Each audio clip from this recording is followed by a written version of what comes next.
Alors bonjour à vous, ça fait plaisir d'être avec vous pour une méditation sur ce troisième dimanche de l'Avent que nous célébrons déjà, qui notre marche vers la grande fête de Noël s'avance.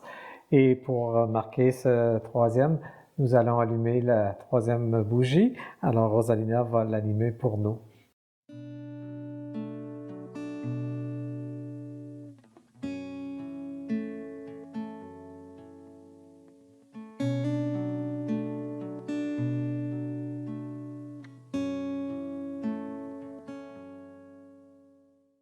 Nous allons entendre un extrait de la parole de Dieu, un extrait du livre du prophète Isaïe.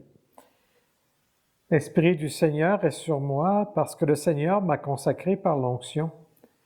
Il m'a envoyé annoncer la bonne nouvelle aux humbles, guérir ceux qui ont le cœur brisé, proclamer aux captifs leur délivrance, aux prisonniers leur libération, proclamer une année de bienfaits accordée par le Seigneur. Je tressaille de joie dans le Seigneur, mon âme exulte en mon Dieu, car il m'a vêtue des vêtements du salut, il m'a couverte du manteau de la justice, comme le jeune marié orné du diadème, la jeune mariée que par ses joyaux. Comme la terre fait éclore son germe, et le jardin germer ses semences, le Seigneur Dieu fera germer la justice et la louange devant toutes les nations. » Parole du Seigneur, nous rendons grâce à Dieu.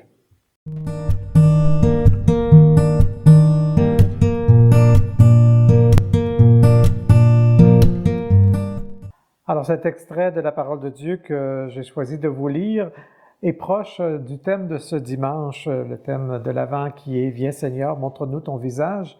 Et ce troisième dimanche, c'est « Son visage rayonne de joie ». La joie.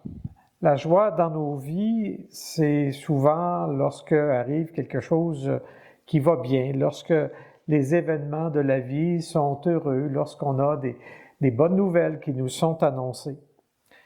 Et peut-être pour vous, ces temps-ci, peut-être qu'au-delà de la période des fêtes, peut-être que dans vos vies, ce n'est pas nécessairement tant de joie que cela. Notre monde est marqué souvent par toutes sortes d'événements malheureux, et spécialement ce temps-ci, l'inflation qui touche plusieurs, les grèves qui se vivent dans notre monde, la violence qui se répand dans différents milieux, les guerres dont on entend parler et qui ont peine à se solutionner. Et on se demande comment proclamer la joie dans ce monde alors que bien des choses ne semblent pas aller si bien que cela. Eh bien, je pense qu'il faut réaliser que comme chrétiens, la joie ne nous vient pas juste du fait que toute notre vie, tout va bien. La joie nous vient d'ailleurs.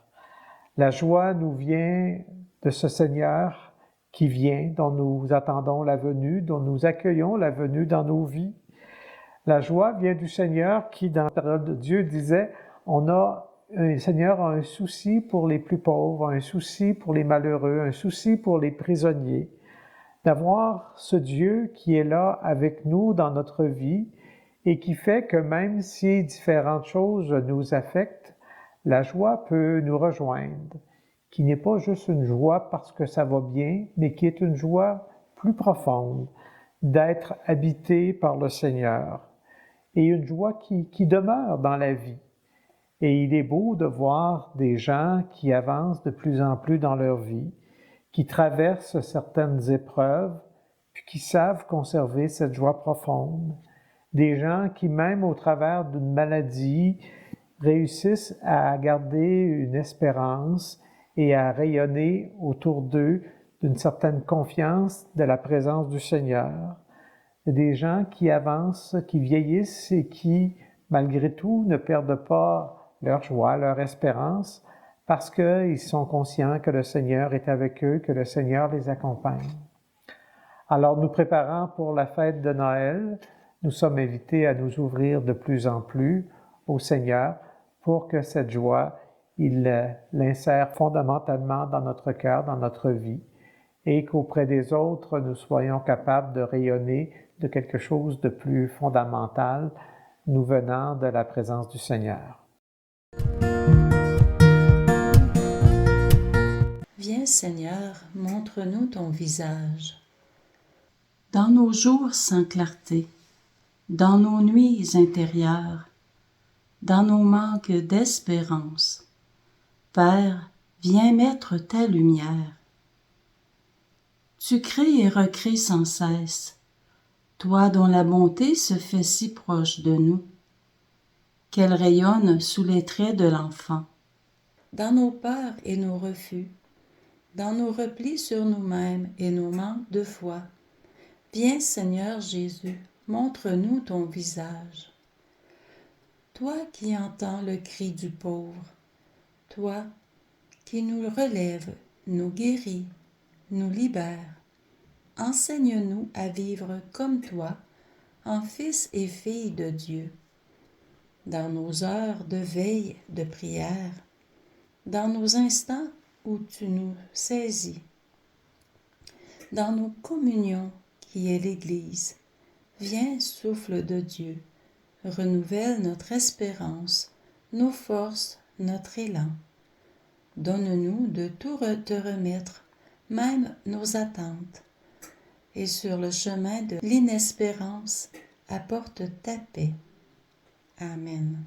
Alors, en terminant, je vais demander au Seigneur qu'il vous accorde sa bénédiction, que sa présence en vous soit une source de joie et d'espérance, et qu'il daigne vous bénir au nom du Père et du Fils et du Saint-Esprit. Amen.